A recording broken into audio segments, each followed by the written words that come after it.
Arthritis होता क्या है? जो हम बोन वीकनेस की बात करें वो डायरेक्टली रिलेटेड है आपके ना काम करने से। यूरिक एसिड बेसिकली बढ़ता क्यों है? हड्डियों के कैंसर होते हैं जो कि इवन किसी भी एज ग्रुप में हो जाते हैं। ओह, इवन बच्चों के भी हड्डियों के कैंसर मिलते हैं। इंडिया में तो हर 11वां या 12वां बुजुर्ग ऐसा है जो नी रिप्लेसमेंट करवा के बैठा हुआ है। इतना नी रिप्लेसमेंट क्यों? डॉक्टर ने सजेस्ट किया कि नी रिप्लेसमेंट कंपलसरी है।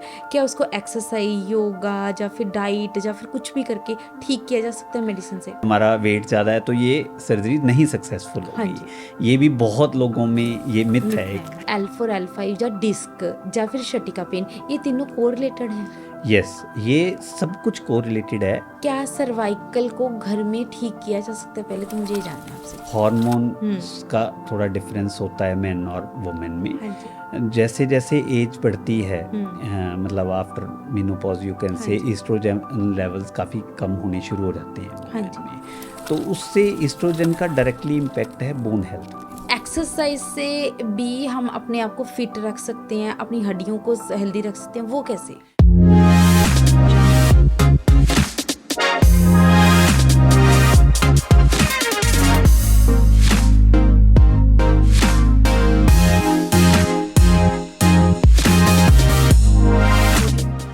नमस्कार दोस्तों, मैं हूं आपकी होस्ट, आपकी दोस्त शालू गुप्ता।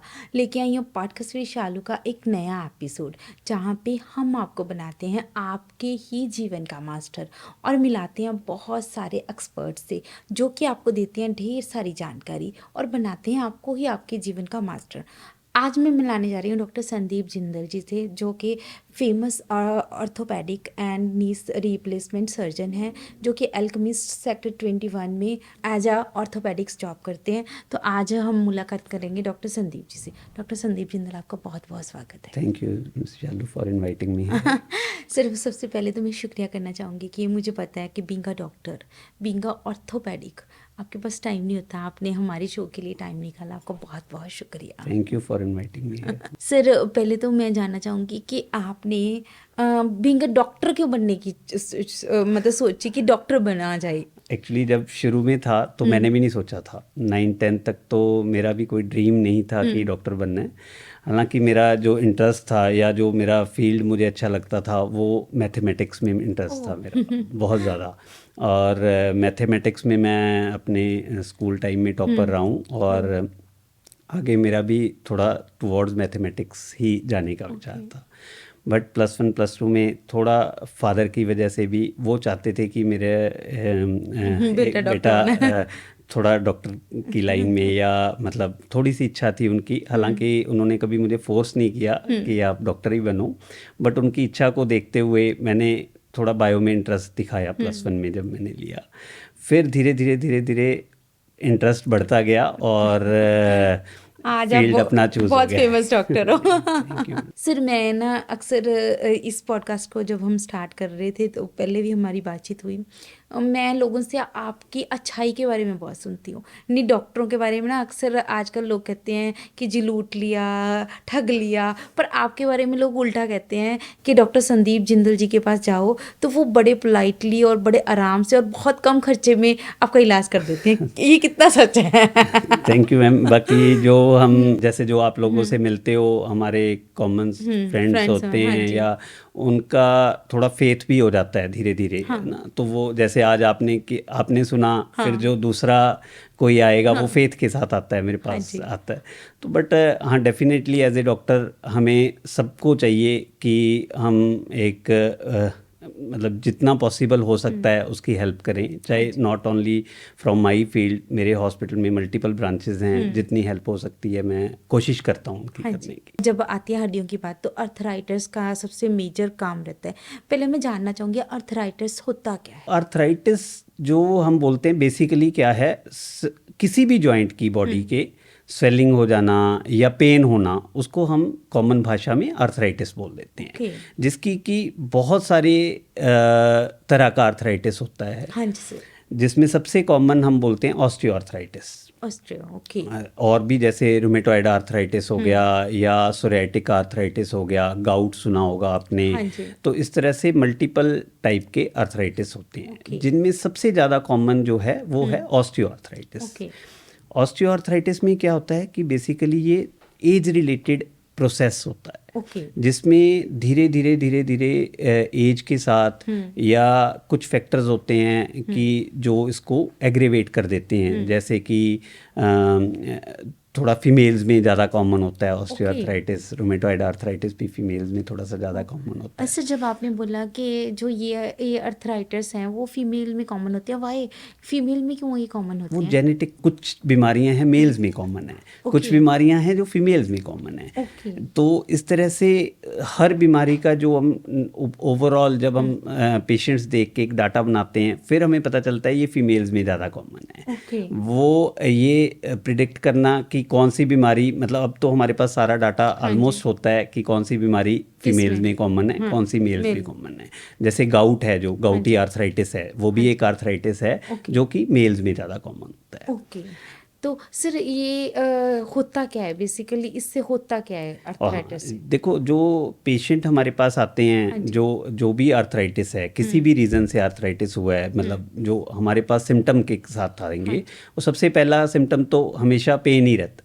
ओके। वो पेन फील करना शुरू करेगा, फिर धीरे कुछ पेशेंट स्वेलिंग के साथ आते हैं, कुछ को वॉकिंग में डिफ़िकल्टी आ रही है, जैसे नीज़ में, हिप्स में, या उसकी मूवमेंट्स उस जॉइंट की रिस्ट्रिक्ट हो जाएंगी। मान लो शोल्डर का है, नी का है, उसकी जो नॉर्मल रेंज ऑफ मोशन है वो धीरे धीरे कम होना शुरू हो जाता है। बेसिकली सारी बॉडी में कहीं भी अर्थराइटिस हो सकता है, किसी भी पार्ट को अफेक्ट कर सकता है वो। हालांकि जो मैक्सिमम हम बात करते हैं जो ऑस्टियोआर्थराइटिस होता है, वो नीज और हिप्स में सबसे ज़्यादा कॉमन होता है। जो रूमेटॉइड आर्थराइटिस है, जिसे हम कॉमन भाषा में गठिया बोल देते हैं, वो यूजुअली फीमेल्स में अर्ली एज में स्टार्ट हो जाता है, वो 30-40s में। सर जब गठिया की बात ही आ रही है तो मेरे बहुत सारे दर्शक यहाँ पे जानना चाहेंगे गठिया बेसिकली होता क्यों है? देखो, गठिया भी ना एक कॉमन जो सब लोगों का सोचते हैं, वो कंफ्यूज करते हैं गठिया और गठिया लोग गाउट को भी बोल देते हैं, जिसमें कि जो कि यूरिक एसिड से रिलेटेड है, हाँ जी, जिसमें यूरिक एसिड बढ़ता है। बट एक गठिया होता है रूमेटॉइड आर्थराइटिस, जो होता है आर ए फैक्टर, आपने सुना होगा शायद, आर ए फैक्टर से रिलेटेड होता है, जैसे रूमेटॉइड बोलते हैं हम उसको। वो यूजली 35 to 40 ईयर्स की फीमेल्स जब हमारे पास मल्टीपल जॉइंट पेन्स के साथ या हैंड्स की स्टिफनेस के कारण आती है, उसमें सबसे पहले हैंड्स के जॉइंट्स यूजली अफेक्ट होना शुरू होते हैं। तो वो उस एज ग्रुप में स्टार्ट हो जाता है बेसिकली। जो ऑस्टियोआर्थराइटिस है वो थोड़ा सा लेट एज ग्रुप में स्टार्ट होने वाला है। उसमें जो पेशेंट्स आते हैं मेनली 50+ 50s में, 60s में, 70s में, इस तरह से स्टार्ट होता है। मतलब बेसिकली अर्थराइटिस का भी टाइम पीरियड रहता है कि इस टाइम पे होगा। यस, हाँ। बट आजकल जैसे जो कॉमनली, ऐसे हम 100% नहीं बोल सकते कि ये अगर 30-40 में ही आई है तो उसको ऑस्टियोआर्थराइटिस नहीं है। कुछ पेशेंट्स आजकल हमारे पास बड़ी अर्ली एज में ऑस्टियोआर्थराइटिस के साथ भी आ रहे हैं। बट जो कॉमन हम जो भाषा में बोल सकते हैं, osteoarthritis is age related disease, और रूमेटॉइड है जो वो इटसेल्फ जिसमें रूमेटिक फैक्टर बढ़ जाता है आपका, और वो जॉइंट्स को अफेक्ट करना शुरू कर देता है। सर जब हमने अब इन चीज़ों के ऊपर बात कर रहे हैं तो एक चीज़ आती है कि आपने यूरिक एसिड का नाम लिया है ना।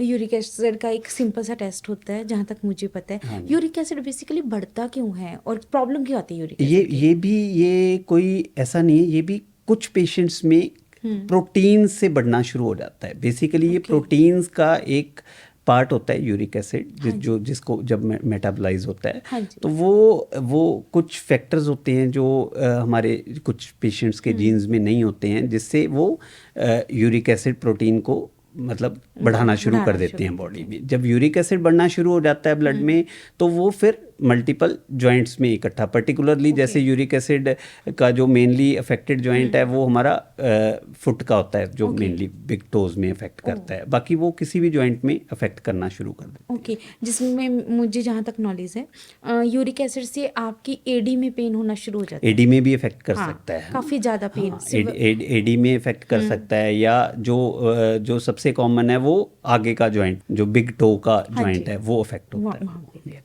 बहुत अच्छे से जानकारी दे रहे हो सर आप।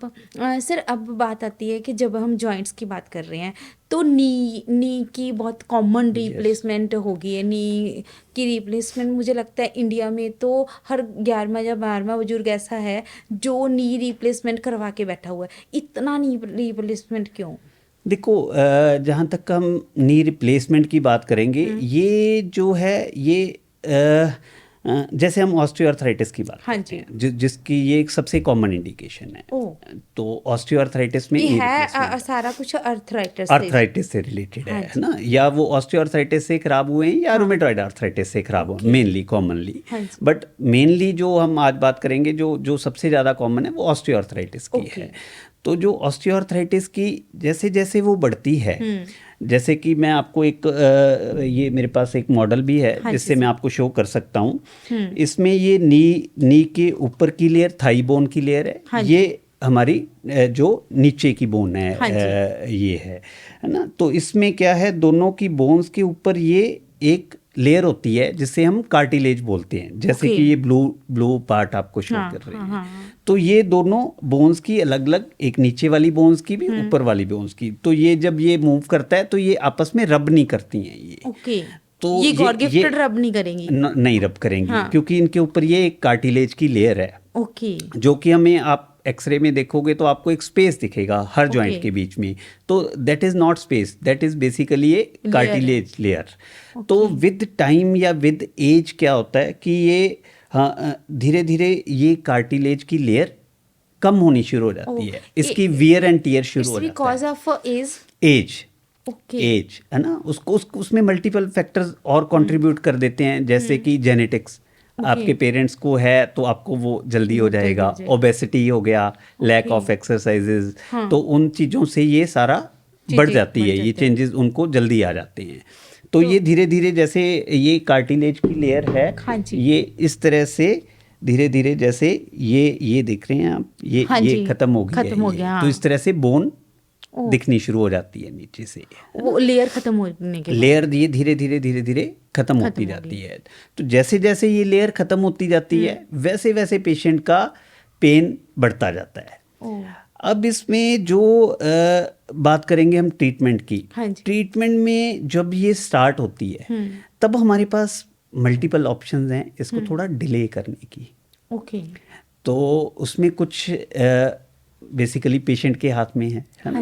पेशेंट के हाथ में वो ही है कि वो एक्सरसाइजेज रेगुलरली, जो इसमें हम एक्सरसाइजेज भी जो मेनली एडवाइज करते हैं वो करते हैं, जैसे नॉन वेट बेयरिंग एक्सरसाइजेज, जिसमें कि वेट आपका नीज के ऊपर कम पड़े, जैसे कि हो गया साइकिलिंग या swimming. These kind of exercises are there for this to delay basically the progression. पर नी रिप्लेसमेंट तो फिर भी कराना पड़ेगा? नहीं, ये ज़रूरी नहीं है। जैसे आप अर्ली स्टेज में ये डिटेक्ट हो गया है, अगर वो पेशेंट अपना पूरा केयर करता है, जैसे कि अपने रेगुलर एक्सरसाइजेज वो जैसे मैंने आपको बताया वो कर रहा है, अपने वेट को कंट्रोल रखता है, ठीक है। वेट जब बॉडी का वेट ज़्यादा होगा तो वो नीज पे भी उतना ही पड़ेगा, तो अपने बॉडी वेट को बेसिकली अगर मैं आपकी बात को समझ पा रही हूँ कि वेट भी बहुत बड़ा रोल अदा करता है नी के लिए, नी पेन यस के यस लिए। Yes yes. तो अगर आपका वेट ओवरवेट होगे तो नी पेन होगा ही होगा। हाँ, मतलब दैट इज ए फैक्टर, होगा ही होगा तो हम नहीं कह सकते हैं, बट ये है कि वो एक फैक्टर है। अगर आपका वेट ज़्यादा है तो वो आपके चांसेस ऑफ ऑस्टियोआर्थराइटिस बढ़ जाते हैं। तो इस तरह से ये कार्टिलेज डिजेनरेशन विद टाइम बढ़ती जाती है ये। तो इनिशियली जैसे मैं आपको ट्रीटमेंट की बात कर रहा हूँ, ये तो हो गए पेशेंट के हाथ में कि हम ये वाली चीज़ें अवॉइड करें, या उसको एक्सेसिव एक्सर्शन, जैसे कुछ बहुत ज़्यादा हार्ड रनिंग या एरोबिक्स या जंपिंग एक्सरसाइजेज, वो जब किसी को जी स्टार्ट हो जाती है तो हम उसको अवॉइड करने के लिए वो बोलते हैं। तो अगर इस टाइप की प्रिकॉशन पेशेंट लेता है तो हम इसको थोड़ा डिले कर डिले सकते कर हैं। सकते हैं। फिर बात आ जाती है ट्रीटमेंट की। हाँ जी सर, जो डॉक्टर के हाथ में यस है। हाँ, तो ट्रीटमेंट की जहाँ तक बात है वो इनिशियल स्टेजेस में जैसे ये कार्टिलेज डिजनरेशन शुरू हुई है, हम एक्सरे करवाते हैं, हमें लगता है कि गैप में थोड़ी प्रॉब्लम लग रही है, या हम एमआरआई करवाते हैं, हमें लगता है गैप में आनी शुरू हो गई है प्रॉब्लम, तो हमारे पास कुछ मेडिसिन्स भी हैं कुछ जिससे हम थोड़ा डिले कर सकते हैं इसको प्रोग्रेशन को, या आजकल कुछ इंजेक्शंस भी होते हैं, जैसे जैसे आपने सुना होगा कोई फ्लूइड के इंजेक्शन फ्लूइड के, लगवाते हाँ हैं जी, नी के तो अंदर ही नी लगे, के अंदर हाँ, लग जाते हैं, उससे भी कुछ टाइम तक हम इसको डिले कर सकते हैं। या एक और थेरेपी है जिसे हम पीआरपी बोलते हैं, प्लेटलेट रिच प्लाज्मा, जिसमें हम पेशेंट का ब्लड लेते हैं, उसको बेसिकली उसमें से प्लेटलेट्स निकालते हैं, वो इंजेक्ट करते हैं इसके अंदर, उससे भी इसको हम डिले कर सकते हैं। बहुत अच्छी बात सर। सर एक ना मैंने एक चीज़ और सुनी है, जो नी की सर्जरी होती है वो भी काफ़ी टाइप्स की होती है। yes. क्योंकि कई बार तो आप फुल नी चेंज करते हो, और कई बार कुछ हाफ चीज़ें, वो क्या होती है सर? वो अब बात आ गई, अब जब ये बाय चांस ये जैसे पूरा खराब हो गया है, पेशेंट को डेली एक्टिविटी में दिक्कत आनी शुरू हो गई है, कार्टिलेज पूरा वॉर्न आउट हो गया है उसका। Is it painful? Yes, this is very painful. जब आपकी बोन से बोन टच करेगी तो आपके जो नी में बेंडिंग आ जाएगी, डिफॉर्म हो जाएंगे, पेनफुल हो जाएगा, स्वेलिंग फील करोगे। इवन मेरे ख्याल में लेग्स की बोइंग हो जाती है, क्योंकि वो एक साइड का स्पेस खत्म हो जाता है, तो उससे लेग्स बो कर जाती हैं। तो उस तरह की जब परेशानी शुरू हो जाती है, तब हम पेशेंट को मतलब जब उसको डेली रूटीन एक्टिविटीज़ में पेन स्टार्ट हो गया है, या रोज़ पेन किलर खाने पड़ रहे हैं, तो वो उसको हमें नी रिप्लेसमेंट एडवाइस करते हैं। उसमें क्या है कि पार्शियल की बात करेंगे हम, कि आधा नी, या उसमें ये क्या होता है कि जो मेनली जब ये डिजीज़ शुरू होती है, काफ़ी पेशेंट्स में एक कंपार्टमेंट में शुरू होती है। दो कंपार्टमेंट होते हैं जैसे नी के, मीडियल और लेटरल बोलते हैं हम, अंदर वाला और बाहर वाला। जो डिजीज़ यूजुअली स्टार्ट होती है वो अंदर वाले पार्ट में स्टार्ट होती है नी की, है ना, क्योंकि हमारी वेट बेयरिंग एक्सेस टुवर्ड्स अंदर वाली साइड पे होती है। तो जब ये पोर्शन अंदर वाला ख़राब हो जाता है तो सिर्फ हम इसको चेंज कर देते हैं। बट बहुत सारे पेशेंट्स में अकेला ये नहीं होता, उसमें दूसरे कंपार्टमेंट में भी चेंजेस आए होते हैं, इसमें भी और ये पटेला में भी, मतलब जो ऊपर वाली जो बोन है ना। तो इस तरह से जब ये ट्राई कंपार्टमेंटल, मतलब ये सारे जॉइंट को अफेक्ट कर रहा है, तब हमें ये फुल नी रिप्लेसमेंट करना सिर्फ जब हम नी रिप्लेसमेंट की करते हैं तो उसमें क्या डलता है नी? हाँ, वो भी मैं आपको बताता हूँ। जैसे उसमें बेसिकली ये भी एक मिसनोमर है, लोगों को लगता है कि नी हमारा पता नहीं कितना निकाल के पता नहीं क्या डलेगा, है ना? तो वो ऐसा नहीं है।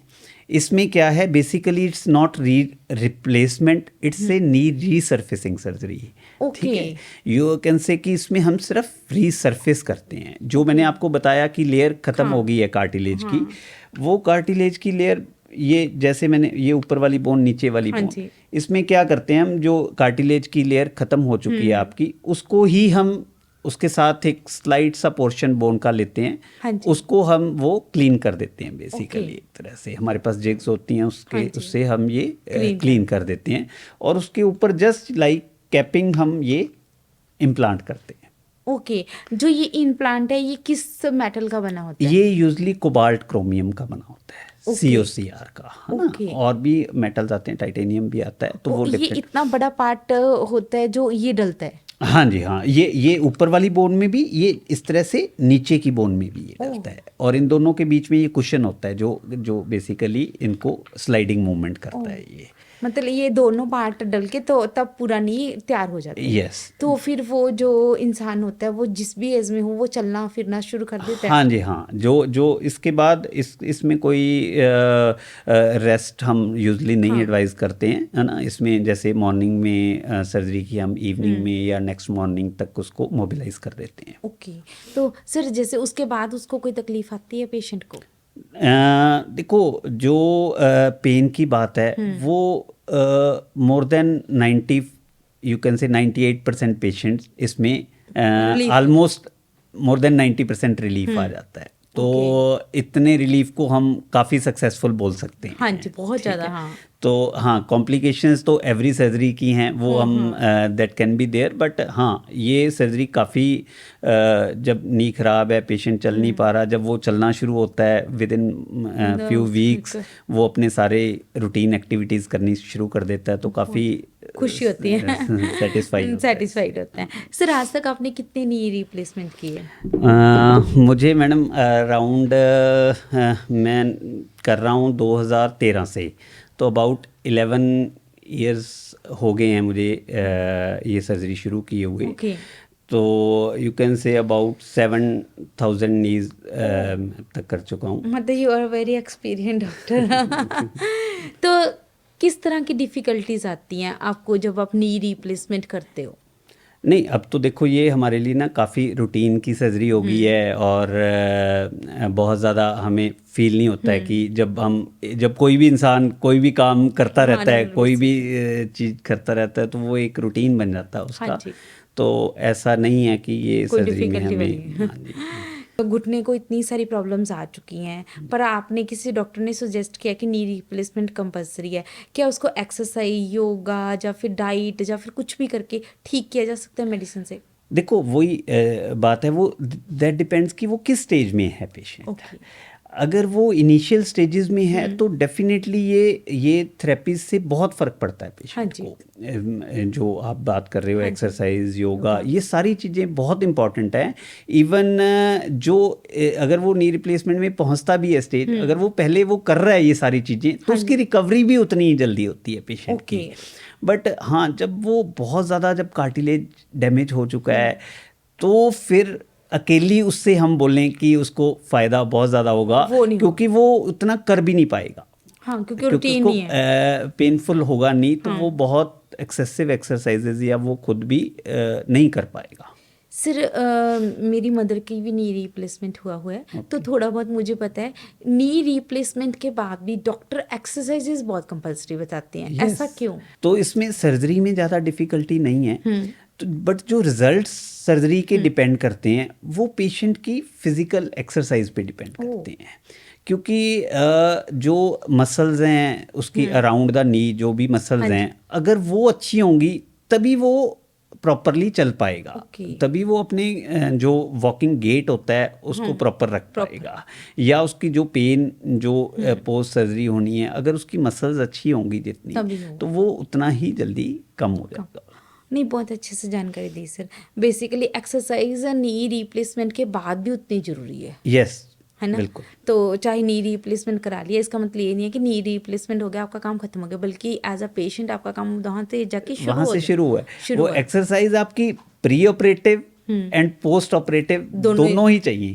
तो नी रिप्लेसमेंट के बाद वेट ना गेन करना या वेट गेन करना कितना वो जरूरी है? नहीं, देखो पहली बात तो जो जैसे बहुत ज़्यादा वेट वाला हमारे पास पेशेंट आया, हाँ जी।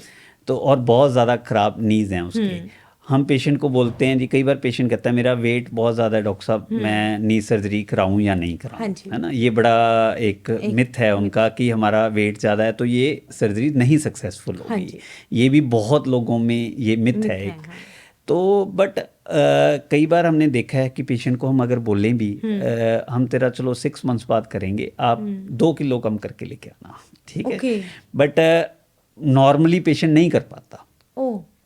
क्यों नहीं कर पाता? क्योंकि वो वेट रिडक्शन के लिए देखो डाइट भी ज़रूरी है। हाँ जी। डाइट, एक्सरसाइज भी ज़रूरी है, वॉकिंग इज़ वेरी इंपॉर्टेंट। तो वो पेशेंट वॉक नहीं कर पा रहा होता। ओके, वो चल ही नहीं पा रहा, वो मतलब बहुत, क्योंकि जो स्टेज पे है तो वो पेन में है, तो उसकी वॉक डेफिनेटली कम हुई होती है। हाँ। तो वो वॉक जब तक नहीं करेगा तो वो यूजली वेट नहीं कम कर पा रहा होता। हाँ, आफ्टर नी रिप्लेसमेंट जब हम उसको बोलते हैं कि आप चलो अब, फिर वो मोटिवेट होता है कि हाँ मैं अब चल पा रहा हूँ, फिर वो वेट भी रिड्यूस कर लेता है। बहुत अच्छी बात। सर जब नी सर्जरी की बात आती है तो नी सर्जरी बहुत कॉमन हो चुकी है ना आजकल, लोगों को लगता है कि नी सर्जरी बेहद कॉमन हैगी, तो क्या ये इफ़ेक्टिव है? ये बुजुर्गों में ही होती है कि छोटी उम्र के लोगों में भी होती है? नहीं, देखो ये जो डिपेंड करता है कि वही स्टेज पे है ना, कि अगर इसमें एज लिमिट एज सच कोई नहीं है ना। जैसे रूमेटॉइड आर्थराइटिस मैंने बताया, वो जल्दी एज में स्टार्ट हो जाता है और लोग उसका नहीं ट्रीटमेंट ले रहे हैं। हाँ जी। रूमेटॉइड आर्थराइटिस के पेशेंट में अगर वो चल ही नहीं पा रहा है हाँ ना, हालांकि उसकी एज 40 है हाँ ना, जी। अगर वो चल ही नहीं पा रहा है, अगर उसका इतना लाइफस्टाइल, हालांकि हमारी प्रेफरेंस जो है वो ये है कि एज थोड़ी ज़्यादा ज़्यादा हो, हो। है ना।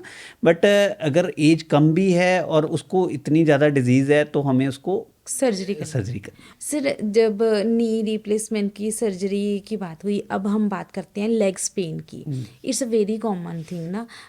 लेग्स पेन के लिए बहुत सारी मिथ हैं कि आप ज़्यादा भागे होगे, दौड़े होगे। समटाइम्स हम बहुत ज़्यादा रेस्ट करते हैं, क्या तब भी लेग्स पेन होती है?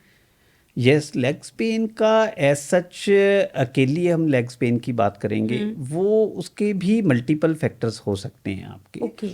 तो जो मतलब काफ़ी, अगर वो डेफिशिएंसीज की बात हाँ करें, जी। कई बार सिर्फ प्रोटीन डेफिशिएंसी या आजकल विटामिन डी, D3, हाँ। B12, ये डेफिशिएंसीज होती हैं, उसकी वजह से भी वो माइल्जियाज या मसल पेन्स फील करता है ना। ओके।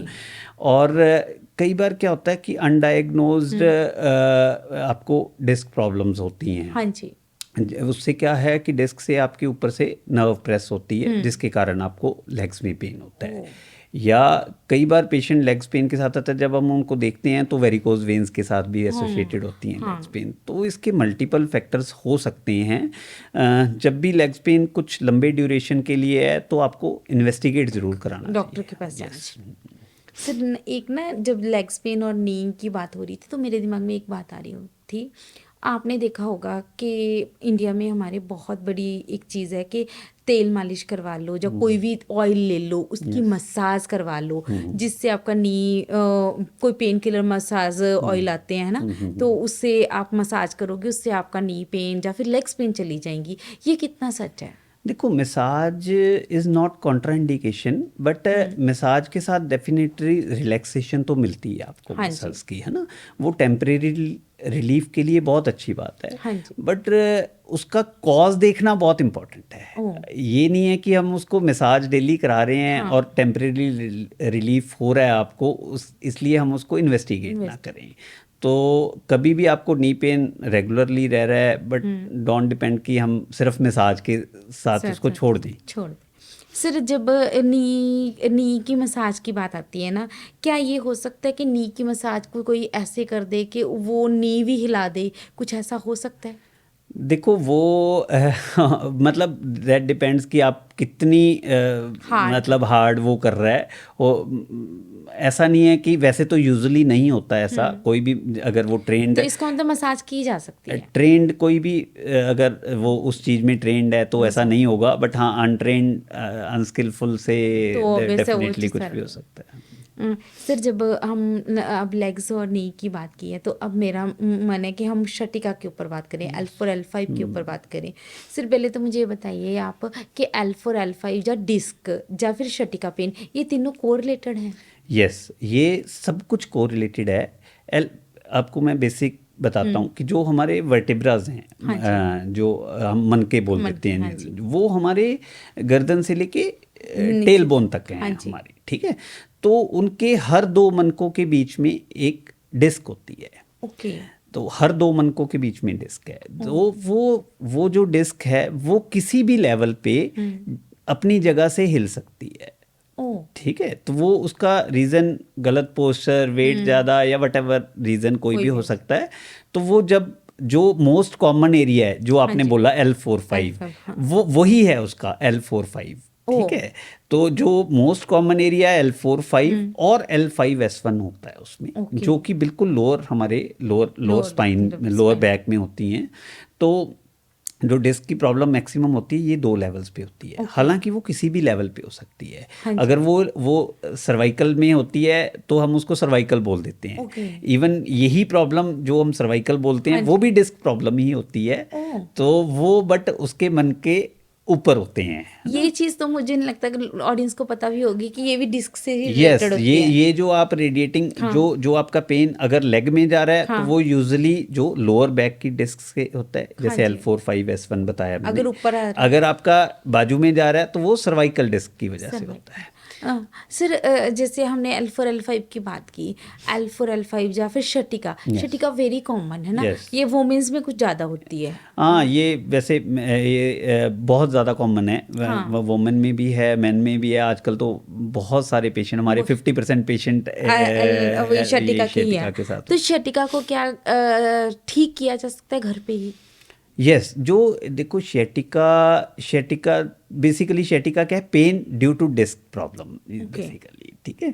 तो अब उसमें क्या है, अगेन हम जाएंगे कि पहले उसका हमें हम्म। देखना है कितनी का आपकी नर्व, वो नर्व रूट होती है जो जो नीचे हमारे लेग में जा रही है, हाँ जी। एक्चुअली वो डिस्क के बिल्कुल साथ टच कर रही होती हाँ है। जी। तो वो जब डिस्क हिलती है तो वो नर्व को प्रेस करना प्रेस। शुरू कर देती है, ओ। उससे वो नीचे पेन जा रहा है आपका लेग ओके, में, जो लेग में सारा जा रहा लेग है। में जा रहा है। अब उसकी सिवियरिटी हमें पता चलती है यूजुअली एमआरआई से, ओके। कि एमआरआई में डिस्क कितनी कितनी? डिस्प्लेस है। सर इसको ठीक करने के लिए घर पे ही अगर कोई पेशेंट को शटिका की प्रॉब्लम आ रही है या फिर L4 L5 की आ रही है, क्या किया जा सकता है? देखो घर पे इसका डिपेंड करता है कि आपको पेन कितना है ना, फर्स्ट ऑफ ऑल। अगर तो एक्यूट पेन है तो आपको मेडिकल हेल्प एक बार तो लेनी जरूर। ही हाँ पड़ेगी, है जी। ना, इमरजेंसी हेल्प लेनी पड़ती है सम पेशेंट्स को। अब सेकंड आता है, फिर हम उसको डायग्नोज करते हैं कि प्रॉब्लम कितनी है। हाँ जी। अगर तो वो स्लाइट प्रॉब्लम है, जो हाँ कि जी। मैक्सिमम यू कैन से 70-80% में स्लाइट सी डिस्क प्रॉब्लम होती है, हाँ और जी। वो यूजुअली फिजियो ओके। और कुछ टाइम के लिए मेडिसिन से और कुछ अपने पोस्चर कंट्रोल से। ठीक हो सकती है। अपना पोस्चर ठीक रखें, अपना जो वही अगेन जैसे आजकल हाँ। मोबाइल एंड ऑल, वो वो तो लैक ऑफ से हाँ। एक्सरसाइजेज, अगर हम रेगुलरली एक्सरसाइजेज करें, पोस्चर कंट्रोल रखें, वेट अपना ठीक ठीक। रखें, तो ये यू प्रॉब्लम्स कैन नहीं। से 80-90% पेशेंट्स में स्टेबल रह सकती है, ओ। नहीं दिक्कत करेगी आपको। सर जब बात आ रही है कि शटिका के पेन की है ना, शटिका में एक चीज़ और भी है कि क्या शटिका में मालिश की जा सकती है, या फिर क्या शटिका को सिर्फ योगा से या एक्सरसाइज से भी ठीक किया जा सकता है? यस, एशियाटिका इज़ वही अगेन जो मैंने बताया कि डेस्क प्रॉब्लम, तो उसमें जो हमारा ट्रीटमेंट भी रहता है, हाँ बट जी। Under guidance. जो ओके। फिजियो या एक्सरसाइजेज कर रहे हो आप, अंडर गाइडेंस होनी चाहिए, ताकि आप गलत एक्सरसाइज। एक्सरसाइजेज या उससे एग्रेवेट भी हो सकती है। हाँ। तो वो जो भी आप करवा रहे हैं, हाँ जी। वो फिजियोथेरेपिस्ट या योगा ट्रेनर, हाँ जी। ही और she should be aware of that. Aware. तो ये चीज़ें बहुत हेल्प करती हैं, और यही ट्रीटमेंट है बेसिकली माइल्ड प्रॉब्लम के लिए। आपने जब प्रॉब्लम का बोला कि ये ट्रीटमेंट है, तो आपने देखा होगा कि हमारे घरों में अक्सर अगर कोई भी हड्डियों में पेन होता है तो गर्म पट्टी या फिर गर्म पानी की बॉटल दी जाती है। क्या वो वाकई इफ़ेक्टिव होती है? यस, देखो ये जो जैसे कहीं स्टिफनेस है हाँ ना, जी। या बॉडी पेन्स हैं, जहाँ हमें मसल को रिलैक्स करना चाहते हैं हाँ हम, जी। तो वहाँ hot fomentation we usually recommend to all the patients. अगर हम भी रिकमेंड करते हैं जहाँ स्पाज्म है मसल हाँ का, जी। तो वहाँ हम hot hot PACS water. Recommend करते हैं। बट डेफिनेटली जो हॉट पैक्स जो हाँ हम नहीं रिकमेंड करते हैं, वो होता है कि आप गिर गए, हाँ जी। आपको कहीं एक्यूट चोट लग गई है, स्वेलिंग हो गई हाँ आपको जी। एकदम से, वहाँ आजकल हम जो है कोल्ड पैक्स के लिए ओके बोलते रिकमेंड हो। करते हैं, क्योंकि वहाँ इन्फ्लेमेशन है, वहाँ ओके। स्वेलिंग है, जो कि कोल्ड पैक से ठीक हो सकती ठीक है। होती है। ओह, बहुत अच्छी जानकारी दे रहे हो सर आप हमें। सर जब बात आती है डिस्क, L4 L5, शटिका, ये आपने बताया सब को रिलेटेड हैं, क्या इनकी भी सर्जरीज होती हैं जब ज़्यादा यस पेन्स हो जाते हैं? वो यस, क्या होती हैं? वो वही जो हम एमआरआई पे हाँ हमने जी। देखा, अगर वो डिस्क इतनी ज़्यादा प्रलैप्स हो चुकी है कि वो नर्व को बहुत ज़्यादा कंप्रेस कर रही है, या आपके सिम्टम्स कंजर्वेटिव ट्रीटमेंट से, जो हमने मेडिसिन से या जो हमने फिजियो किया, नहीं कंट्रोल हो रहे हैं, या फिर आगे के सिम्टम जैसे कि नमनेस आना शुरू हो जाता है कुछ हाँ जी। पेशेंट को, या वीकनेस आनी शुरू हो जाती है लेग्स में, है ना, ओके। या कुछ लोगों को तो इवन ब्लैडर कंट्रोल, मतलब यूरिन की प्रॉब्लम भी है। दिक्कत आनी शुरू हो जाती है ओह। डिस्क से। तो उन केसेस में हमें ये सर्जरी। सर्जिकली ही रिमूव करनी पड़ती है। Cervical, cervical pain is very common pain ना, बिकॉज ऑफ फ़ोन लगा हुआ, पर लाइफस्टाइल लोगों का इतना यस, ज़्यादा चेंज हो गया है। क्या सर्वाइकल को घर में ठीक किया जा सकता है? पहले तो मुझे ये जानना है आपसे। जैसे हम लोअर बैक की बात की है, हाँ जी। मैंने आपको बताया कॉज भी वही है हाँ सर्वाइकल का, है सेम। ना। हाँ। तो इसको भी हम फिर वही इसका भी ट्रीटमेंट जो बेसिक है वो physio, and for some time when pain is there फिर तब तो हमें मेडिकेशन का ऑब्वियसली लेना पड़े। अदरवाइज इसको भी आप एक्सरसाइज से या योगा से या अगेन पोस्चर कंट्रोल से आप इसको भी कंट्रोल रख सकते। नहीं, पोस्चर का देखो क्या है कि जैसे हम बच्चे भी देखते हैं, है ना, पढ़ रहे होते हैं, ऐसे कर लिया कभी, गलत गर्दन ऐसे कर लिया, या मैक्सिमम टाइम जो अब सब लोगों की दिक्कत है वो फ़ोन पे ऐसे बैठना। हाँ, तो वो एक ही पोस्चर में आप लगातार फ्लेक्स तो पोजीशन में बैठेंगे तो वो फिर प्रॉब्लम, या ऑफिस आवर्स लोगों के बहुत बढ़ गए हैं, लैपटॉप वगैरह, लैपटॉप पे या ऑफिस आवर्स, या मैक्सिमम एक्टिविटी नहीं है लोगों की अदरवाइज। तो यही मेन कारण है जो आप बता रहे हो, सर्वाइकल या बैक पेन का, जो आजकल सबसे ज़्यादा कॉमन है। सर जब बात आती है हड्डियों की, क्या हड्डियों के भी कैंसर होते हैं? यस, हड्डियों के कैंसर होते हैं जो कि इवन किसी भी एज ग्रुप में हो जाते हैं। इवन बच्चों के भी हड्डियों के कैंसर मिलते हैं। तो इसको भी ट्रीट किया जाता है, फिर इसको कैंसर वाला ट्रीटमेंट होता है इसका? इसमें देखो अगेन डिपेंड करता है कि वो बिनाइन मतलब कि जो नहीं फैलने वाला है कहीं, है ना, वो भी ट्यूमर होते हैं जो कि थोड़ी बहुत मेडिकेशन से भी, कुछ इंजेक्शन से या मेडिकेशन से या कुछ थोड़ी सर्जरी से हम ट्रीट कर लेते हैं उनको। अगर कुछ होते हैं मैलिग्नेंट ट्यूमर्स होते हैं जो कि आगे फैलने वाले हैं, फिर हमें उसका देखना पड़ता है वो उसकी टाइप क्या है ट्यूमर की, तो उसके अकॉर्डिंगली उसको कीमो चाहिए, रेडिएशन चाहिए या सर्जरी चाहिए। इवन आजकल बड़े अच्छे इम्प्लांट, जैसे हम नी रिप्लेसमेंट करते हैं वैसे ही आजकल जो लोअर जैसे कहीं बोन इन्वॉल्व है तो उनके प्रोस्थेसिस आते हैं। इवन हम उतनी बोन भी रिमूव करके उसको प्रोस्थेसिस से रिप्लेस कर देते हैं। सर अब आती है बात, जब हम हड्डियों की बात कर रहे हैं तो एक चीज़ मैंने कहीं रीड किया था कि वोमेंस में लेग्स पेन, हड्डियां पेन, शर्टिका या फिर डिस्क का हिलना, ये सारी सबसे ज़्यादा कॉमन है। इसका क्या रीज़न रहता है? देखो, वोमेन में कॉमन सबसे ज़्यादा क्या है कि जो हार्मोन का थोड़ा डिफरेंस होता है मैन और वुमेन में। जैसे जैसे एज बढ़ती है, मतलब after menopause you can say, oestrogen levels काफ़ी कम होने शुरू हो जाते हैं वुमेन में। तो उससे ईस्ट्रोजन का डायरेक्टली इम्पैक्ट है बोन हेल्थ पे। तो जब ईस्ट्रोजन लेवल्स कम होने शुरू हो जाते हैं तब हमारी वो बोन्स वीक होनी, जिसको हम ऑस्टियोपोरोसिस बोलते हैं। बेसिकली ऑस्टियोपोरोसिस का मतलब पोर्स आने, यानी कि हड्डी खोखली होनी शुरू हो जाती है। तो वो ऑस्टियोपोरोसिस बढ़नी शुरू हो जाती है विद एज। तो अगर हम उसको प्रॉपरली आफ्टर मेनोपॉज अगर हम अपना intake, calcium intake, exercises properly नहीं करते हैं तो वो बोन्स धीरे धीरे फ्रेजाइल होनी शुरू हो जाती हैं। तो सर जब आपने कहा ना कैल्शियम का इंटेक नहीं करते हैं, है ना, जहाँ तक मुझे पता है कि जब कोई औरत प्रेग्नेंट हो जाती है तो उसकी पूरी प्रेगनेंसी मतलब 9 के 9 मंथ उसको कैल्शियम दिया जाता है ना, तो उसका क्या रीज़न रहता है? पहले तो मुझे ये जानना है आपसे।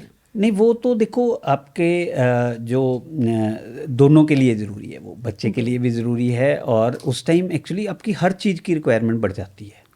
वो सिर्फ not only calcium, protein intake भी आपको प्रेगनेंसी में बढ़ाना पड़ता है, या विटामिन इंटेक भी बढ़ाना पड़ता है। हर चीज़ की रिक्वायरमेंट ही आपकी, क्योंकि वो आपको सारा चीज़ें करनी पड़ेंगी वो उस टाइम पे, ड्यूरिंग प्रेगनेंसी भी, ड्यूरिंग लैक्टेशन भी। तो जब मोनोपोज आता है तब भी बोला जाता है कि मोनोपोज के बाद आपको रेगुलर बेसिस पे कैल्शियम खाना ही खाना है। वो क्यों जरूरी होता है सर? यस, मेनोपॉज के बाद जो मैंने आपको बताया कि एस्ट्रोजन लेवल के साथ वो कम हो जाता है। तो अगर आप कैल्शियम आप अपने फूड में इतना नहीं ले पा रहे हैं जो कि यूजुअली कम होता है, तो वो फिर आपको एडिशनल टेबलेट फॉर्म में लेना पड़ता है। सर डाइट कितनी ज़रूरी है अपनी हड्डियों को ठीक करने के लिए? डाइट तो जो सबसे ज़्यादा ज़रूरी है वो डाइट ही है ना। तो आपको कैल्शियम प्रोडक्ट्स वाली, जैसे कुछ लोग बिल्कुल ही मिल्क प्रोडक्ट्स को छोड़ देते हाँ हैं जी। समटाइम्स कि हाँ, हमने आजकल तो काफ़ी ट्रेंड में है ट्रेंड ना। में है हाँ, कि हमने, तो उनमें वीगन बन गए हम, है यस, ना। तो उनमें भी, वीगन में भी खैर कुछ चीज़ें हैं जिनमें मतलब मे बी वो टोफू वगैरह या हाँ, कुछ टोफू और है, वगैरह लेते तो हैं। उनमें कैल्शियम, जो कैल्शियम प्रोडक्ट्स बेसिकली आपको देखना है, जो कैल्शियम हमें मिलता है मैक्सिमम मिल्क प्रोडक्ट्स में है या ओके। एग्स में या नॉन वेज में मिलता है। अगर आप उसको आप कम कर लोगे ऑब्वियसली देन वो फिर वीकनेस प्रॉब्लम तो होता आई है। आई। सिर्फ क्या प्रोटीन भी हड्डियों के लिए उतना ही जरूरी है जितना कैल्शियम जरूरी है यस, वो तो ओवरऑल आपको सब कुछ चाहिए, हड्डियों हड्डियों की के लिए? हेल्थ के लिए भी आपको सब कुछ चाहिए, विटामिन्स भी चाहिए, प्रोटीन भी चाहिए, कैल्शियम भी चाहिए, सब सारी कुछ चीज़ें चाहिए। चाहिए, है यस। ना। तो अब हम बात करते हैं सर, जब हमने डाइट की बात की, तो एक्सरसाइज से भी हम अपने आप को फिट रख सकते हैं, अपनी हड्डियों को हेल्दी रख सकते हैं, वो कैसे? यस, एक्सरसाइज से देखो, जो ऑस्टियोपोरोसिस को या जो हम बोन वीकनेस की बात करें, वो डायरेक्टली रिलेटेड है आपके ना काम करने से। ओह ये तो बहुत तो फनी चीज़ होगी कि ना हाँ, काम करोगे तो। हाँ, वो फिर ऑस्टियोपोरोसिस होगा ही होगा ओह, आपको। तो वो जैसे मतलब कोई मैं फ्री पेशेंट बैठती हूँ है, तो मुझे काम करना है। मतलब काम करने का मतलब किसी भी कुछ भी तरह का, एक्टिविटी करनी है। जिसमें आप वॉक कर रहे हो या थोड़ी एरोबिक्स कर रहे हो, वट एवर एक्सरसाइजेज, तो वो वाली एक्सरसाइजेज, कुछ वेट बहुत बेयरिंग जरूरी। एक्सरसाइजेज बहुत ज़रूरी हैं जो कि आपको ऑस्टियोपोरोसिस प्रिवेंट करेंगी। ओह, अगर पेशेंट जैसे कोई आपका किसी भी रीज़न से हाँ जी, 3 महीने बेड पे रह गया, तो हाँ उसकी जी। बोन्स डेफिनेटली वीक हो जाएंगी। ओह! मतलब एक्सरसाइज़ इतनी इतनी ज़्यादा ज़्यादा ज़्यादा ज़रूरी ज़रूरी है। है। मतलब अगर मुझे लगता है, अगर आपकी मैं बात को जज कर पा रही हूँ, डाइट एंड एक्सरसाइज़ अगर आप अच्छे से करते अच्छे से हो, कर रहे हो, तो आपको कोई दिक्कत नहीं। बिल्कुल बिल्कुल। सर, आपने एक चीज़ और देखी होगी, आपके पास तो बहुत पेशेंट आते होंगे कि कुछ बच्चों की या बुजुर्गों की या फिर कि कोई भी एज के लोगों की, बुजुर्गों और बच्चों में ज़्यादा मुझे लगता है ये चीज़ होती है कि एक बार हल्का सा भी गिर जाते हैं तो हड्डी टूट जाती है बहुत जल्दी। वो क्यों होता है? देखो, बच्चों में थोड़ा सा, हम नहीं, बच्चों एक्चुअली दोनों का डिफरेंट प्रोफाइल हाँ। है। बच्चों में जब वो गिरते हैं तो वो उनमें हड्डियां क्यों फ्रैक्चर होती है, क्योंकि वो गिरते ज़्यादा हैं, ठीक है, ओके। खेलते हैं तो वो गिरते हैं, इसलिए बोन फ्रैक्चर होती हाँ हैं। जी। हालांकि उनमें ऑस्टियोपोरोसिस रीज़न नहीं है ओके। इस चीज़ का, बट वो उनका, जैसे हम नॉर्मली उतना भागते नहीं हैं या उतना दौड़ते खेलते नहीं। नहीं हैं या ध्यान बच्चे कम हाँ रखते जी। हैं, तो वो गिर जाते हैं, उसके कारण उनमें फ्रैक्चर के ज़्यादा हाँ चांसेस जी हैं। सर। अब जहाँ तक ओल्ड एज की बात है, ओल्ड एज में जो मेन रीज़न है वो यही ऑस्टियोपोरोसिस की, जो ओके। बोन वीक, कई बार तो क्या होता है, जैसे हिप फ्रैक्चर सुने होंगे हाँ जी, आपने बहुत कि ज़्यादा। बहुत कॉमन बुजुर्गों है। में तो बहुत ज़्यादा बुजुर्गों है। में हिप फ्रैक्चर या मन का दब मन गया का जी, दब गया, हाँ जी। या कूल्हे का फ्रैक्चर हो हाँ गया जी। या रिस्ट का फ्रैक्चर हो गया, ये 2-3 फ्रैक्चर्स बहुत कॉमन है। और उसकी रिकवरी भी उतनी ही मुश्किल है। हाँ, क्यों? क्योंकि उनमें बोन, जैसे हिप फ्रैक्चर हो गया, हिप हाँ जी। फ्रैक्चर मतलब जो हम ऑपरेट करते हैं वो मैक्सिमम कॉमन होगा कि हिप हाँ फ्रैक्चर जी। एल्डरली में हाँ। थोड़ा सा गिरते हैं तो वो ये ऊपर की मिडल। कुल्ले की बोन टूट जाती है। हाँ जी। वो इवन जब हम मतलब स्टडीज़ तो ये कहती हैं कि वो अपने वेट से टूट जाती है उनकी, इवन वो ओह! गिरते बाद में है, हड्डी पहले टूट जाती है इसलिए गिर जाते हैं वो। ओह! कि कई लोगों की इतनी वीक हो जाती है विद एज अच्छा, बोन, वैसी टूट जाती है और फिर गिर फिर जाती गिर है। जाते हैं और लगता हमें ऐसे है कि वो गिर के टूटी है। ओके, तो ये चीज़ तो मुझे लगता है ऑडियंस को पता तो होगी। वो बहुत सारे पेशेंट्स में हड्डी चलने से या उनके वेट से टूट जाती है और वो फिर गिर जाते हैं। ओह! तो सर, जैसे आपने बताया कि हड्डी पहले ही टूट जाती है, बाद में गिरते हैं, है ना?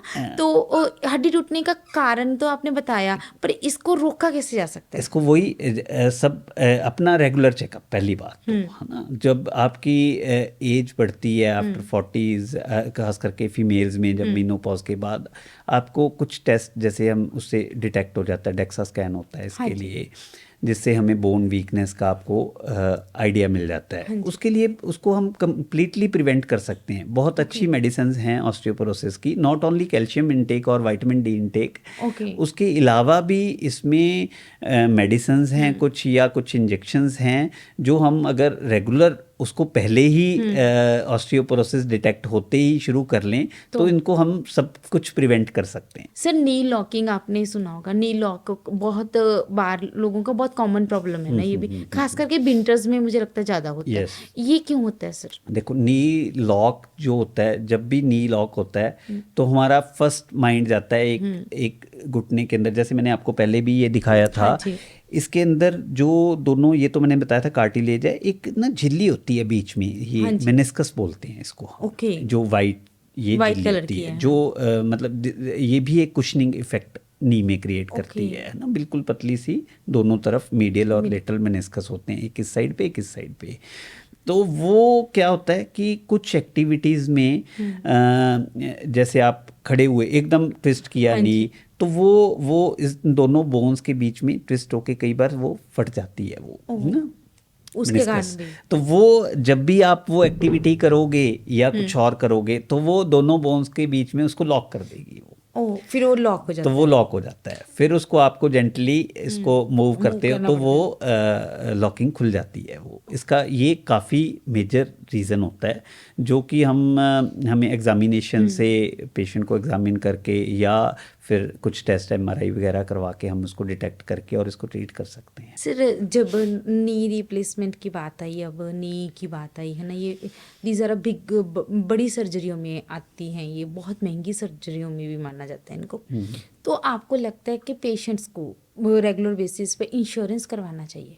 यस, मैं तो इस चीज़ के लिए बहुत वो हूँ कि जैसे चलो अब तो गवर्नमेंट ने भी बड़ी अच्छी आयुष्मान भारत स्कीम के तहत ये हो रही हैं हाँ ये जी। नी रिप्लेसमेंट्स वगैरह। तो ये बहुत अच्छा, जो अफोर्डिंग पेशेंट नहीं थे इसके लिए, तो उनके एटलीस्ट अब ये प्रॉब्लम से सॉल्व हो जाएगी उनकी। बट हाँ, इसको जो हेल्थ इंश्योरेंस की बात है वो डेफिनेटली, देखो हम अपना बात करते हैं, हम बाइक खरीदते हैं, हाँ जी। हम कार खरीदते हैं, हर चीज़ का हर इंश्योरेंस चीज़ का इंश्योरेंस है, हम अपना कभी नहीं कराते हैं। तो हेल्थ इंश्योरेंस आई थिंक सबका होना चाहिए, ताकि उनको एटलीस्ट इमरजेंसी में कभी आप उसको किसी बीमारी के लिए आपको ज़रूरत पड़ गई या कुछ आपका ऐसी Problem चीज़ें हो नहीं हैं, उस टाइम आपके पास मनी नहीं है, किसी से वो करोगे, तो हेल्थ इंश्योरेंस शुड बहुत ज़रूरी है, बहुत अच्छी बात है। सर जब मैंने ना एक चीज़ सुनी थी, मुझे नहीं पता ये गलत है या सही है, कि पहले जो नी रिप्लेसमेंट के सर्जरीज होती थी वो कॉस्टली होती थी अब से, हाँ जी। अब सस्ती हो गई हैं। Yes. भारत सरकार ने कहीं ना कहीं, मोदी जी ने कुछ ऐसे यस यस, स्कीम्स की हैं। बहुत अच्छा क्यों- स्कीम है वो मुझे थोड़ा सा बताओ सर फिर आप। वो क्या था कि पहले जो नी इम्प्लांट्स जो हाँ जी। एक्चुअली इनकी जो मैन्युफैक्चरिंग है वो पहली बात तो पहले बाहर होती थी ज़्यादा, अब हाँ थोड़ा इंडिया में भी स्टार्ट हो गई हैं ओह। ये।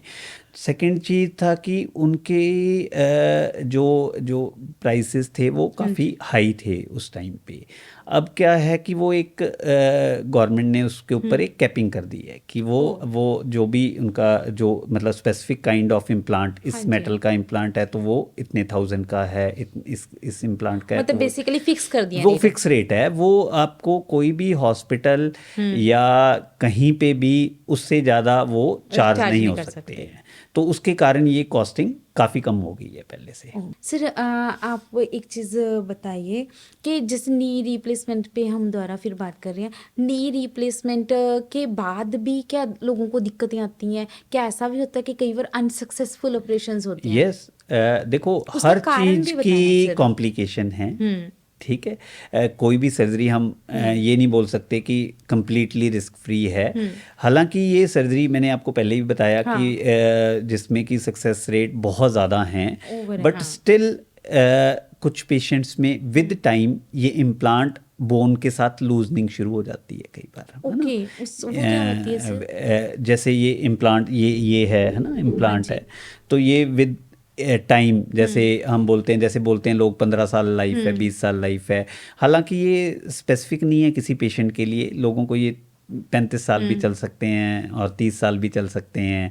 बट कई बार ये कुछ टाइम से बल्कि हमें कई बार कुछ कारण का भी नहीं पता चलता है, या इवन सर्जरी के दौरान प्रॉपर अलाइनमेंट नहीं हुई, या बाद में वेट प्रॉपर नहीं, बाद में भी पेशेंट का नहीं है, या कुछ मतलब गिर गया या कुछ भी कुछ भी मतलब issues, हाँ। इशू होने के कारण तो ये लूज हो जाता है, ये वाला पार्ट ये पार्ट्स लूज होने शुरू हो जाते जो हैं, आपने डाले होते जो हैं। जो डाले हैं हाँ वो जी। बोन के साथ अपनी लूजनिंग शुरू हो जाती है। हाँ तो जी। वो भी वैसे तो उसका भी ट्रीटमेंट है, वो अगेन रिप्लेस हो जाते हैं, ओके। ठीक है, बट उसमें फिर थोड़ा सा सेम सर्जरी दोबारा होती है। सेम सर्जरी दोबारा हो जाती है, उसको रिवीजन नी रिप्लेसमेंट बोलते हैं हम, बट वो तो स्लाइटली डिफरेंट इम्प्लांट्स होते हैं जिसमें हमें ऊपर और नीचे फिक्सेशन करनी पड़ती है उसकी। ओह सर, जब इस नी रिप्लेसमेंट की बात आती है, जो नी डलता है, जो इक्विपमेंट्स डलते हैं हाँ उसमें, जी। तो वो उनकी कोई गारंटी होती है, कुछ सालों की, कुछ दिनों की, महीनों की, क्या होता है वो? नहीं, गारंटी ऐसे किसी भी इम्प्लांट पे कुछ भी नहीं रिटर्न होता कि इसकी कोई गारंटी है या इसके कुछ ऐसा है। साइड इफेक्ट्स नहीं, साइड इफेक्ट वाली यूजुअली बात नहीं होती। ऐसे तो सभी मेटल्स, जैसे हम रॉड भी डालते हैं या हाँ वो जी। भी डालते हैं, वो भी मेटल्स की बनी हाँ, होती हैं। उसके ऊपर भी मैं आने वाली थी। हाँ, तो वो उनका एज सच ऐसे कोई एक्सपायरी डेट या कोई वो नहीं होता है या कुछ भी नहीं होता है, बट हाँ और फैक्टर्स के कारण कई बार थोड़ी दिक्कतें आती हैं। दिक्कतें आ सकती हैं। सर, जब आपने रॉड की बात की तो बहुत सारे लोगों की गिर की हड्डियां टूट जाती हैं, तो उसमें रॉड डाला यस जाता है। यस, वो क्या होता है, वो मुझे जानना है आज। देखो वो मेनली जो हम हड्डी टूटती है तो हाँ दो जी। तरह के इम्प्लांट्स मेनली जो हाँ यूज़ जी। होते हैं, वो होते हैं जैसे यही बोन है, इसके अंदर एक कैविटी होती है जो हाँ जी। मेजर बोन्स होती हैं, बड़ी बोन्स होती हाँ हैं, जी। उनके अंदर बीच में एक खाली कैविटी होती है बोन हाँ मैरो जी। के लिए, है ना। तो अगर वो या हम दो तरीके से ट्रीट करते हैं डिपेंडिंग अपॉन फ्रैक्चर कहाँ है, या तो रॉड से, जो रॉड बोल देते हैं वैसे हाँ हम जी। इंट्रामेडुलरी नेल्स बोलते हैं उनको। वो कितना बड़ा होता है? जितनी वो लेंस की आती है मैडम, अलग अलग लेंस अलग अलग लेंस की आती हैं हमारे ओके। पास, सारी ड्यूरिंग सर्जरी होती हैं वो अवेलेबल। वो आपकी पेशेंट के स्टेचर पे कितनी उसकी बोन जरूरत की है। लेंथ है उसके अकॉर्डिंगली डलती है, या उसके कहाँ फ्रैक्चर है, या कुछ अकेली रॉड्स या नेल्स नहीं है, वो प्लेट्स भी लगाते हैं, वो हम बाहर वाली साइड पे लगाते हैं ओह। उनके। बहुत अच्छी जानकारी दी सर आपने। तो सर, एक चीज़ बताओ कि हम हड्डियों को स्वस्थ रखने के लिए, उनको बढ़िया ढंग से चलाने के लिए ऐसा क्या करें कि हड्डियां मजबूत रहें, शुरू से ही मजबूत रहें? शुरू से तो देखो आपका सबसे वही डाइट, आपके हमारे हाथ में जो है वो डाइट है, एक तो हाँ अपनी, जी। है ना, डाइट में वही अपना proper protein intake, proper calcium intake, जैसे सब डाइट आप जी। मतलब वो डाइट प्रॉपर इज मस्ट। बहुत। फिर सेकंड इज फिजिकल थेरेपी, जो हमारे हाथ में है, वो दो चीज़ें हैं जिससे हम बहुत सारी बोन्स की प्रॉब्लम्स को प्रिवेंट कर सकते हैं।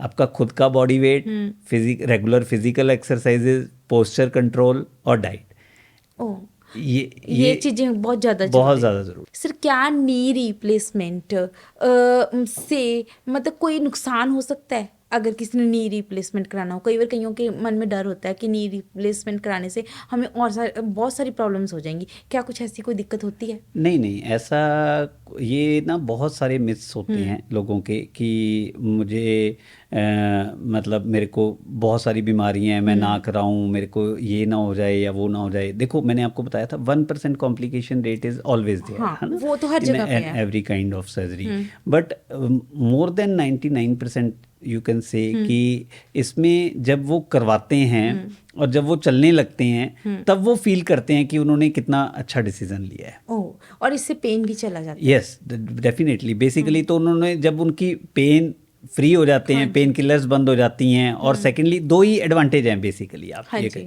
पेन किलर्स रेगुलरली जो खा रहे होते हैं वो बंद हो जाते हैं, सेकंड उनकी वॉकिंग शुरू हो जाती है। सर, यहाँ पे ना मैं ऑडियंस को आपकी तरफ से एक चीज़ बताना चाहूँगी। ज़्यादा पेन किलर खाने से आपकी किडनीज डैमेज हो सकती हैं, yes. आपकी हेल्थ में और इश्यूज आ Yes. सकते हैं, इसलिए ऑपरेशन ज़्यादा बेटर है Yes. पेन किलर ज़्यादा खाने से। Yes, definitely. वो बात ये है कि जब, हाँ, शुरू में अगर ऐसा नहीं है कि आप स्टेज नहीं है आपकी नी रिप्लेसमेंट वाली तब आप रिप्लेस करा रहे हो, बट जब आपकी स्टेज है, जब आपको पता है कि ये इतने ख़राब हो चुके हैं कि और किसी चीज़ से नहीं ठीक हो रहे हैं, तो फिर आपको पेन किलर्स नहीं खाने चाहिए रेगुलरली, जी। क्योंकि अल्टीमेटली वो या तो स्टमक पे अल्सर्स करेंगे, पेप्टिक अल्सर्स हो जाते हैं, या वो किडनी को डैमेज करेंगे। डैमेज करते हैं। बहुत सारे पेशेंट्स हमने देखे हैं जो पेन किलर्स रेगुलरली या स्टीरॉयड लेना शुरू कर देते हैं ओह। इसके लिए, पेन रिलीफ के लिए, और अल्टीमेटली वो फिर डायलिसिस पे आ जाते हैं क्योंकि किडनीज खराब होने के कारण। सर आज आपने बहुत अच्छे से हमें हड्डियों के बारे में बताया। मुझे लगता है कि वुमेन्स को हड्डियों का और भी ज़्यादा ध्यान रखना चाहिए। बीइंग अ वुमेन मैं भी अपनी केयर करूँगी, योगा एक्सरसाइज के ऊपर और ध्यान दूंगी। डाइट भी बहुत ज़रूरी है, वेट रिड्यूस करना बहुत ज़रूरी है। अगर इन चीज़ों के किस पे केयर की जाए तो हड्डियों की कोई दिक्कत ही नहीं आएगी, है ना। अगर आती भी, अगर आपने बोला कि अगर कोई दिक्कत आती है, अगर आप रेगुलर एक्सरसाइज करते हो, अच्छी डाइट पे हो, आपका वेट ज़्यादा नहीं है, तो वो रिकवर भी जल्दी कर लेते हैं, यस, है ना। अदरवाइज रिकवरी नहीं होती। सर बहुत बहुत शुक्रिया, आपने बहुत अच्छी और बहुत बढ़िया ढंग से जानकारी दी हमें। Thank thank you. यू।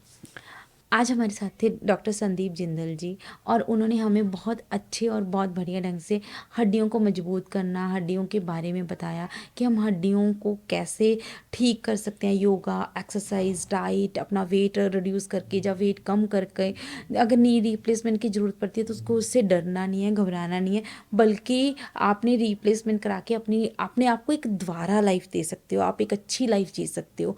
क्योंकि आजकल टेक्नोलॉजी इतनी ज़्यादा बढ़ चुकी है कि किसी भी चीज़ की रिप्लेसमेंट होकर वो बहुत अच्छे से बन सकती है।